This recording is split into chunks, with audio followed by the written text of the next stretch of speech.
而家睇翻我以前着嗰啲衫，真係哇！我好想去行翻去，哇！你點解咁着衫㗎？我肉酸啊！頂唔順，即係個頭髮就係、哇！你有冇搞錯？你得唔得啊？我係一個好容易怕醜嘅人，但係我會唔敢去表達，即係自己內心嘅人咯。我會封住自己，尤其是係對於我中意嘅人。所以當我好想去了解清楚我哋嘅關係究竟係乜嘢呢？嗰個時候就聯絡唔上佢啦。但係隔咗幾日過後呢，就透過報紙嘅報導啦，就知道哦，原來佢一家人係撞車走咗嘅。我以前細細個咧，差啲俾水浸死嘅，已經差啲俾水浸死2次，一次係喺游泳池啦。怪癖我會同我啲公仔講嘢咯，心情唔好嘅時候傾咩偈咧？心情唔好嘅時候同佢抱怨咯。今集嘅橙色大笨象，我哋由一段友情開始講起，關於一位張雨晨喺馬來西亞嘅好朋友。作為一個非常重情嘅人，雨晨點解對呢一段關係咁有感觸？而呢一位佢嘅好朋友又究竟經歷咗啲乜嘢呢？佢係自暴自棄啊！佢係自暴自棄，跟住佢係完全 give up life 啊！因為佢嗰個時候佢經歷好多情緒問題，因為佢啱啱即係佢爹哋走咗啦，佢爹哋走咗1個月後就到佢啦，所以佢爹哋走咗嘅時候，佢其實接受唔到嘅，因為佢同佢爹哋嘅關係好好，所以佢成個人就係自暴自棄，跟住飲啊食啊呢啲係完全就係自己俾自己係咁食到佢已經唔得啦，暴肥，所以佢係有一次咧就係一食完嘢咧就乜都唔做就瞓覺，所以反而係個食物倒流咧棘住咗佢喉嚨，跟住佢唞唔到氣，但係又冇人喺佢身邊，所以救唔到就咁樣係真係就走咗咯。所以當時候我係收到佢嘅女朋友話俾我知道，我係好 surprise 嘅，因為我同佢係一開始嘅時候其實係好好 friend 嘅，我哋差唔多係 every day 都會出去打波又好啊，食嘢又好啊，打機又好啊，即係我翻工，因為以前我都有唱 live band，所以佢都會過嚟聽歌啊咁樣，係好好 friend 噶。但係就係因為入咗娛樂圈過後，我就要需要離開怡保，即係去咗 KL 度發展，就少咗聯絡，所以就而係因為呢個少咗聯絡嘅時候，加上嗰個時候自己嘅心態啦，即係可能會覺得啊，我即係太注重自己。係啦，太以自己為主，即係自我中心，所以就忽略咗好多身邊嘅人，包括屋企人嘅。所以嗰個時候就咁樣，即係知道佢走嘅時候，其實係好內疚嘅，因為我唔知道佢老豆走咗嘅事啦，我唔知道佢發生咗乜嘢事，我完全唔知，所以係直至知嘅時候，其實我係唔開心咗好耐好耐嘅。喊咗好多日好多日嘅，係直至去到探佢嘅時候咧，係完全都係話係完全講唔到嘢嘅，因為我覺得係如果我覺得有 keep 住呢一個 friendship，又即係 always 成日都會 message 下關心下，1個禮拜1次好，或者2個禮拜1次，至少我知道佢發生緊咩事，我或者可以抽啲時間出嚟翻怡保一轉陪下佢，去安慰下佢，或者佢就唔會咁樣自暴自棄咧。係啊，所以其實過後，尤其是係而家更加貼近信仰過後啦，我會比較注重翻即係身邊嘅朋友咯，身邊朋友啊，同埋會注重翻人與人之間嘅相處嗰個關係咯，係即係我會盡量地令大家都開心啦，盡量地去盡我能力去付出，去幫助大家。即係有時自己蝕底啲都冇所謂，或者甚至乎有時做好事俾人講添，但係我都冇所謂，因為最重要係自己過得去自己個關，同埋真係有幫助到人，即係問心無愧咯。咁我就記得咧，我知道你咧以前咧就學咗係咪8個月嘅理髮㗎？哦，係啊，我以前係理髮師嚟嘅，係啊。咁理髮師嚟嘅，咁你就好有心得啦。其實呢段經歷咧，對於你點樣睇美咧，有冇影響啊？同埋，譬如你以前做過理髮師或者學過啦，對你點樣建立你自己個形象啦，有啲咩得着啊，或者影響噶？其實我覺得咧，即係審美呢件事咧，同埋 fashion 呢件事真係不停地學習嘅。即係而家睇翻我以前着嗰啲衫，真係哇！我好想去行去，哇！你點解咁着衫㗎？我肉酸啊！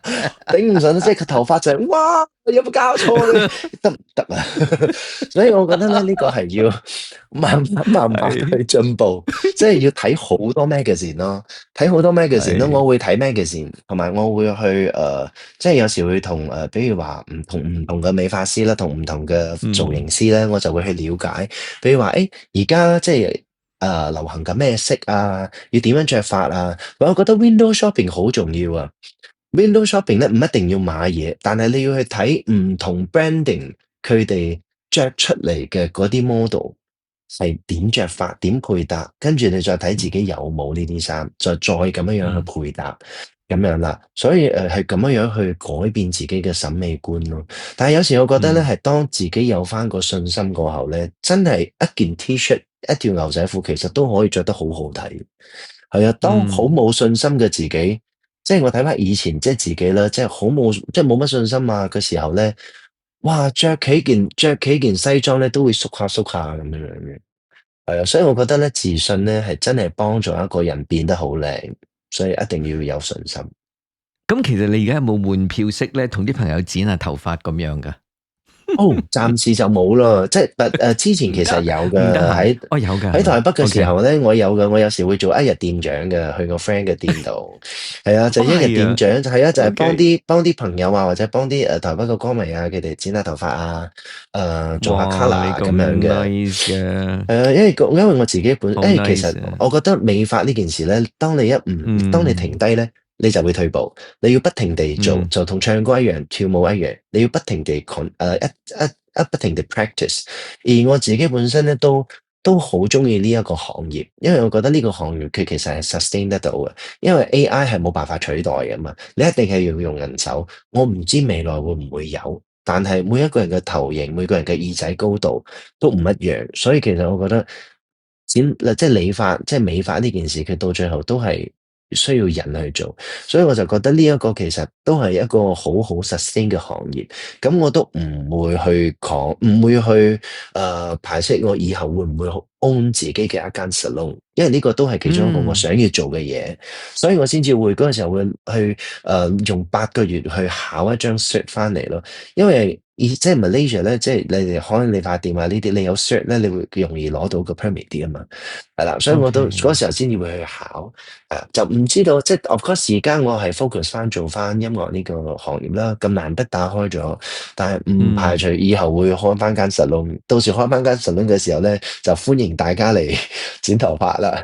係好啊！我哋第一個到啊，咁啊，好啊好啊，其實 Vic 啊，其實咧，你講到馬來西亞咧，我最記得你喺一個訪問度講過啦。你以前咧喺馬來西亞唱歌咧，曾經咧係唱壞咗好多 speaker 嘅，因為咧你把聲好大，好 powerful，係咪？可唔可以講下有咩趣事啊？你係咪真係唱爛咗好多 speaker 啊？我最記得嘅有一間摩，嗰間摩咧啱啱開張冇2個月嘅咋，我好似係第二組定係第三組人去做簽唱會嘅。跟住就我一唱完過後咧，佢就壞咗個，即係個 speaker 入邊嘅有個 tweeter 啊嘛，即係尖嗰個嗯聲嘅，就壞咗，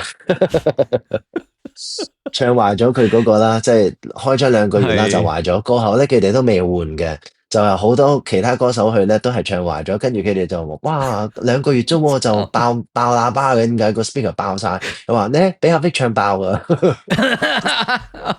跟住都有去一啲 cafe 使唔使啦。賠啊？咁樣使唔使咁我又冇，賠啊我冇賠嘅，佢哋冇叫我賠嘅。唔係，我覺？OK 得嗰個時候 OK 咧，我唔識得 control 我嘅聲嘅，因為嗰個時候我淨係識得哇大聲，就係哇我要大聲，我要 show off，我要大聲，我要唱高音咁，哇係咁嗌係咁嗌嘅。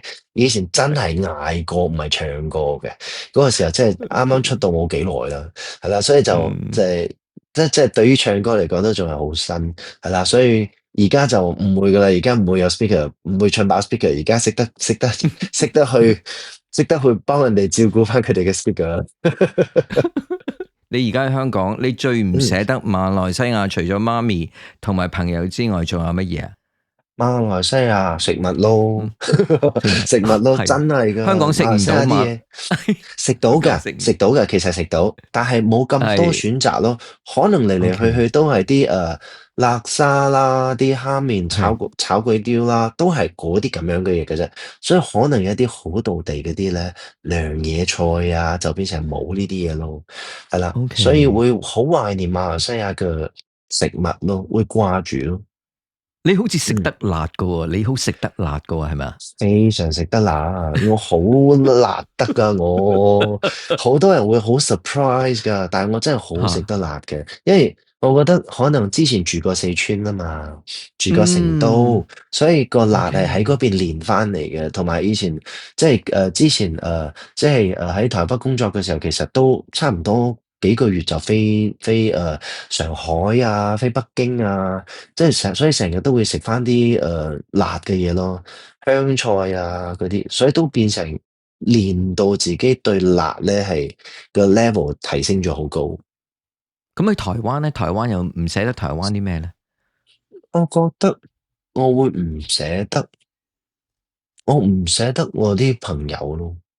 我唔捨得我嗯啲朋友，同埋因為我好感激呢一個城市，我好感激我台北呢一個城市，因為我真係喺入邊學到好多嘢，我可以有今日嘅呢個對於音樂嘅呢個知識，全部都係喺呢邊學翻嚟。我好感激我嘅老師黃志平老師，佢教咗嗯我太多嘢啦，同埋佢好無私地俾我好多機會去同好多歌手去合作去做嘢，所以我喺呢個地方我好感激嘅，所以我覺得我會唔捨得嘅係唔捨得我嘅老師們啦，我啲老師啦，嗯我唔捨得同我合作過嘅人啦，同埋我唔捨得我嗯住緊嘅地方咯，嗯因為我好中意我而家住，我即係我台北嗰間屋，我好中意，嗯。嗯，咁如果他日要離開香港，你係咪會唔捨得北角定係點樣咧？有啲咩唔捨得嘅咧？如果香港你要離開，我希我希望我唔使離開香港，因為嗯，我我哋都希好中意呢個望，城市，我太中意呢個城市啦。我好中意呢個嗯城市，但係我覺得我好幸運地有機會可以嗯體驗得到，除咗喺馬來西亞啦，喺台北啦，喺韓國啦、美國，喺誒大陸啦，同埋而家可以嚟到香港，我好幸運地可以體驗咁多唔同城市俾我嘅養分咯。因為我覺得我喺入邊學識好多嘢，同埋係的而且確，當你去嘅地方多得多嘅時候咧，你睇嘅嘢多咧，你嘅思維咧，同埋你會真係會成長，會唔同嘅。所以我好開心，我係經歷咗咁多，先至而家呢一個 stop，先至嚟到香港，即係兜咗個圈，我翻嚟啦。我覺得呢一個係一個好啱嘅 timing。因為即係我感覺呢次已經 ready 啦，即係我識嘅嘢已經準備好啦，所以我覺得覺得呢個 timing 雖然係遲咗啲，但係佢係一個適合同埋啱嘅時間咯，係啦。但係嗯我暫時係冇諗過我會離開香港嘅，係啦，所以我暫時係唔會唔捨得香港嘅任何嘢，因為都冇諗過要離開啊嘛。但係如果你要問我，，OK，係如果真係要離開香港嘅話，我覺得我會唔捨得嘅係我啲 fans 咯，我會唔捨得冇機會再同佢哋一齊見面會啊，唱歌俾佢哋聽啊，即係見到佢哋。可能距離遠，但係見到佢哋嘅呢一個咁樣嘅交流，我覺得我會最唔捨得呢件事。其實比賽嗰一刻 end 嘅謝票嗰一晚咧，我其實都有呢個感觸噶。我好擔心嗯會唔會係呢個今晚過後，我就唔知幾時仲會咁樣可以見到大家，我都好擔心嘅，我都好唔捨得嘅。係啊，但係原來唔係嘅，佢真係一個開始嘅啫。所以後邊咧就變成而家有啲見面會啊，又有啲即係商會啊，好多唔同嘅表演場合啊，可以見到佢哋，我就覺得哇，好開心啊！因為我可以唱好多歌俾佢聽咯，係啊。好早期已經開始作曲噶啦，有創作噶啦，係咪？嗯，係咪啊？咁係啊樣係啊，有一隻歌咧，係作俾一個你要好嘅朋友，但係佢係走咗嘅，有冇呢回啊事咧？有啊，你講緊嘅係未離開。係啦，嗯，佢係係咪啊？一個，有件咁嘅事，佢其實呢段咧係一個我覺得係我人生嘅其中一個遺憾嚟嘅，因為我好我係一個好容易怕醜嘅人，但係我會唔敢去表達。即係自己內心嘅人咯，我會封住自己，尤其是係對於我中意嘅人，我會更加地去 block 住自己嘅。個即係而家咁，而家當然唔會咁嚴重啦。我會以前係好嚴重嘅，所以嗰個時候咧係真係一開始係同佢咧係好唔中意對方嘅，見到佢前面嬲到佢後邊嗰啲咧係唔中意嘅，所以次次見親嗯面咧就係、哇會即係話會講啊，即係講啲好唔好聽嘅嘢啊，咁樣嘅，即係好唔順嗯眼嘅。但係慢慢咧，我反而就慢慢咧，由呢個唔順眼就變得好似好順眼喎。咁就會有時會一齊出去食下嘢啊，食下宵夜啊，等埋佢放工啊，咁樣。所以但係就一直都冇去確定一個關係。所以當我好想去了解清楚我哋嘅關係究竟係乜嘢咧，嗰個時候就聯絡唔上佢啦。但係隔咗幾日過後咧，就透過報紙嘅報導啦，就知道哦，原來佢一家人係撞車走咗嘅。係啦，所以我就覺得嗰一刻咧係打落個心度咧，就係哇，係完全唔知道要講啲乜㗎。因為有太多嘢想話俾佢知，但係我講唔到，佢連我對佢究竟心入邊嘅感覺係乜嘢，佢都唔知，我都唔知佢究竟對我有啲乜嘢感覺，唔知，所以就呢個嘢咧，其實係一直 haunt 住我嘅。係啦，所以變成我直至到我寫咗呢首歌，我要錄呢首歌嘅時候，其實我都好糾結，我究竟要唔要錄呢首歌？因為我覺得係如果我要錄咗呢首歌嘅話咧，我係一定要放低噶啦，我哋一定要放低，就要有翻一個 closure，但係我又好唔捨得有呢個 closure，但係有時我就覺得，當佢一直將我困住嘅時候咧，其實我會好唔自由咯。我會好唔自由，我會冇辦法去將自己好 freely 地去即係點講咧，好 freely 地去 start 一個新嘅 relationship。所以我就好啦，即起心肝錄咗呢首歌，就為呢件事情做一個 closure。所以呢首歌我好少唱嘅，我唔係好敢唱嘅，因為次次唱嘅時候咧，因為你唔投放感情，呢首歌就唔好聽。但係一投放感情嘅時候咧，就好多畫面會出翻嚟，就會即係會流淚咯。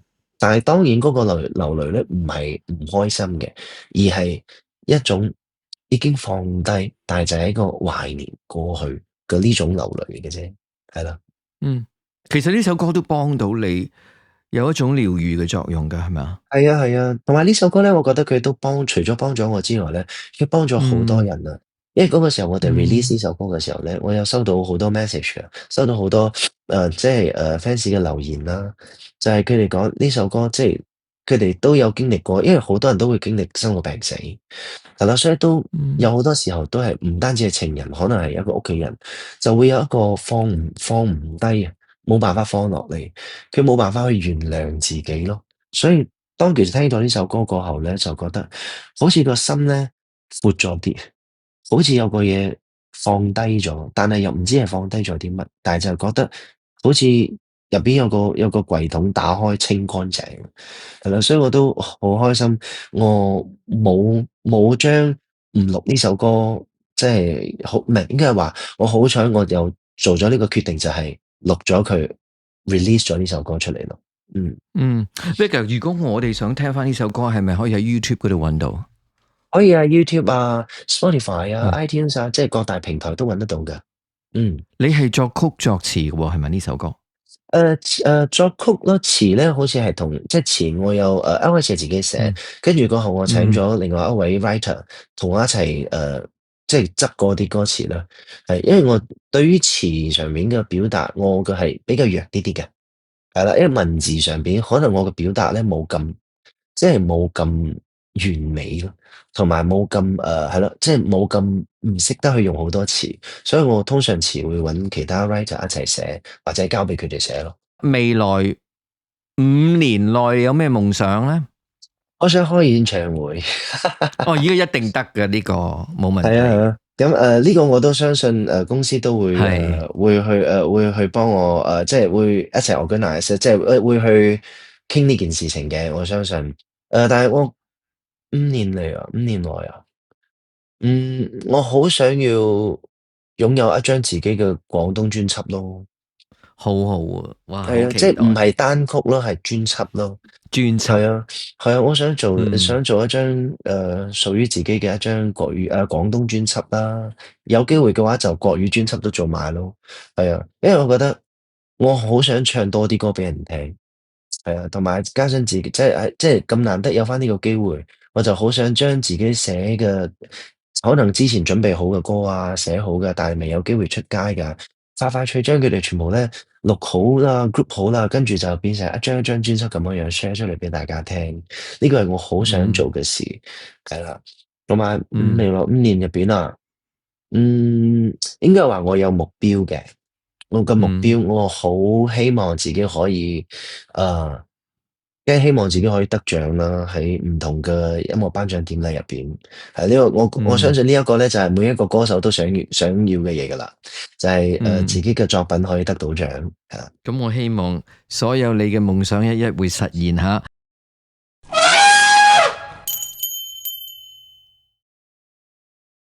你每一日起咗身之後，第一件事做乜嘢睇電話。？OK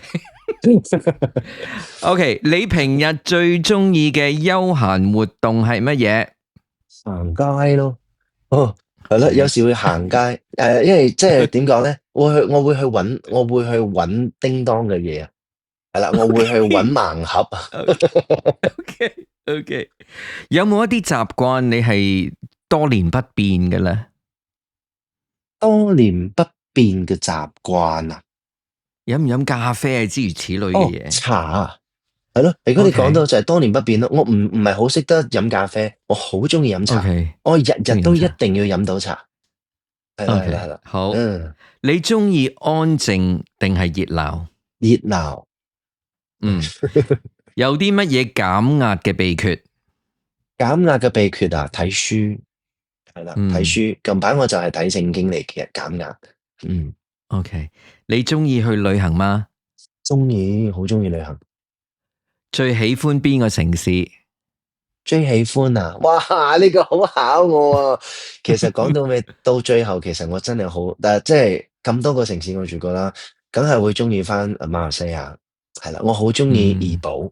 係啦，因為怡保嗯係太多回憶啦，太多回憶，同埋我種種開心唔開心嘅回憶，屋企人嘅回憶，全部喺晒怡保，所以我會最中意怡保呢個城市。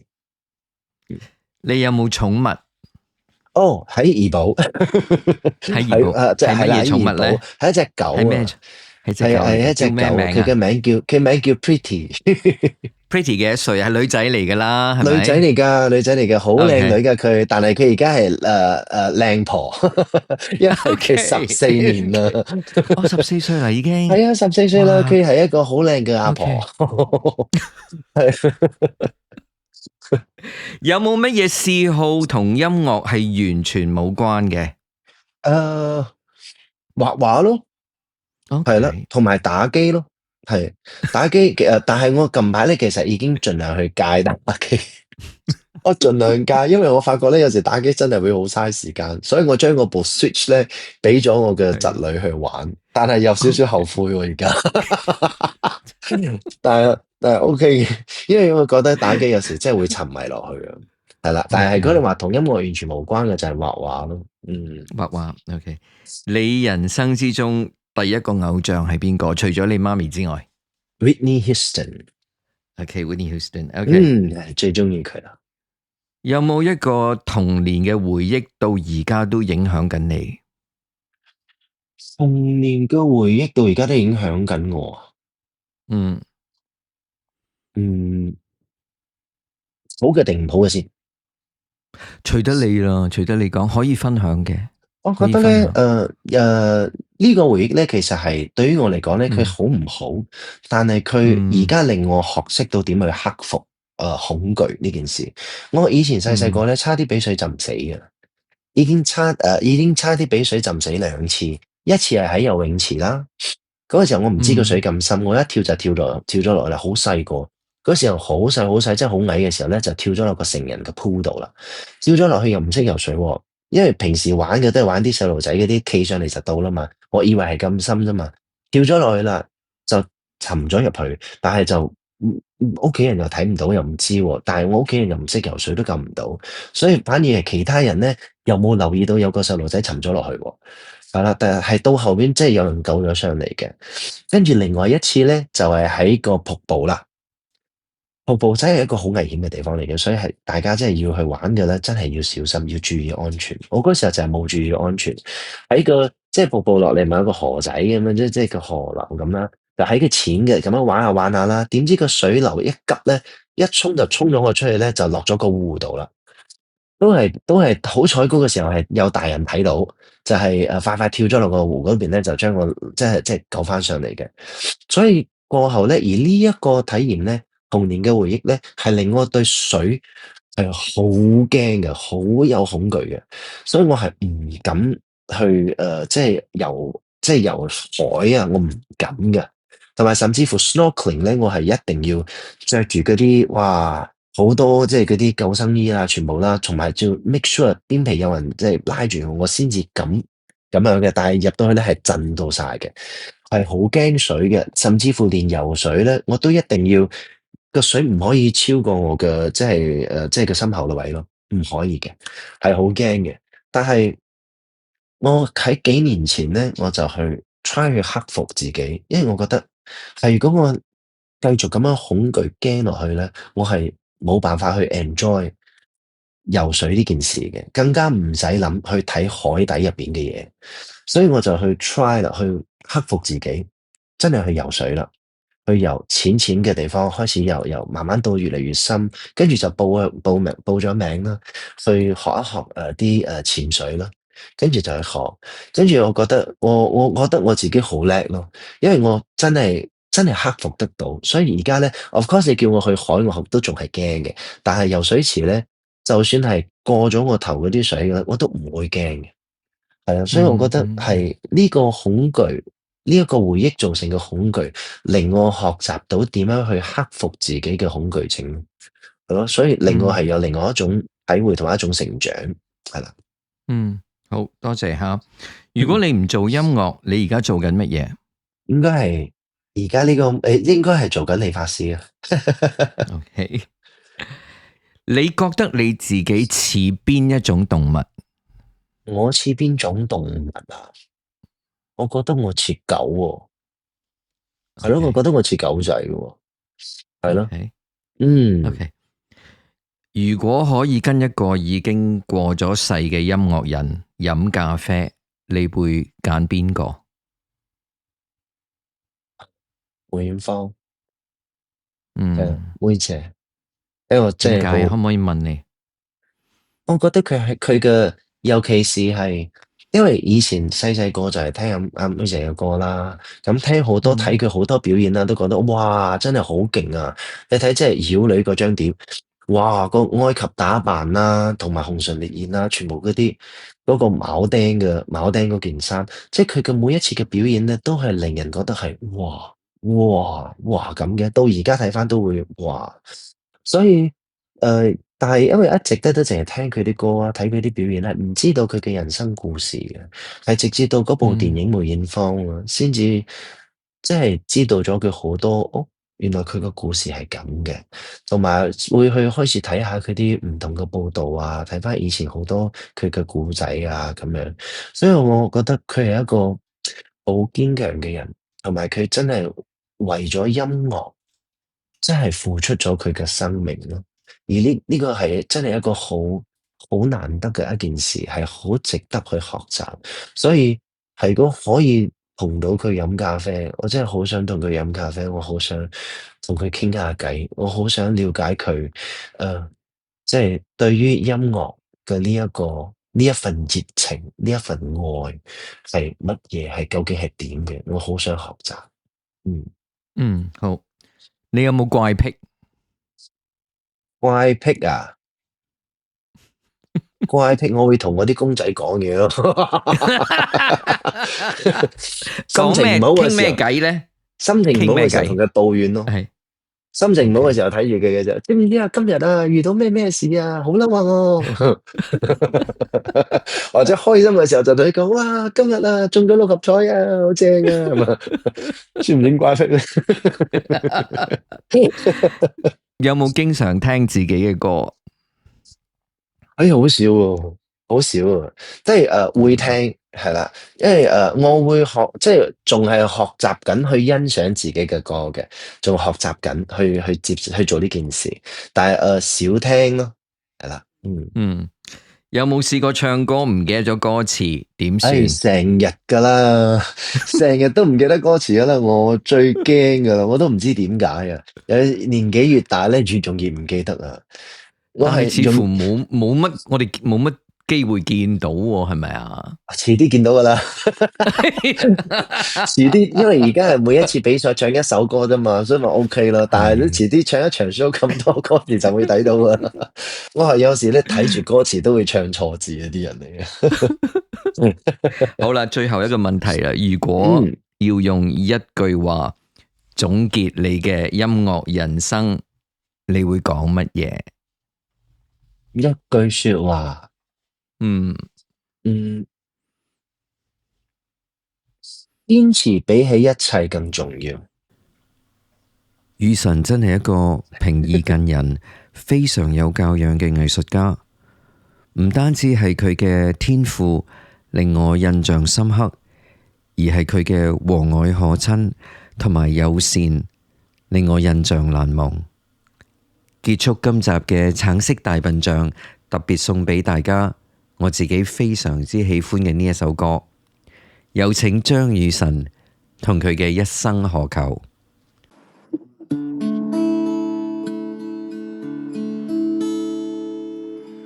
行你那可有回頭多少個秋，尋遍了卻偏失去，未盼卻隨手。我得到沒有，無法解釋得失錯漏，剛剛聽到望到便更改，不知哪裏追究。一生渴求，常不缺放棄與擁有，耗盡我這一生，觸不到已拋開。一生渴求，迷惘裏永遠看不透，沒料到我所失的，竟已是我的所有。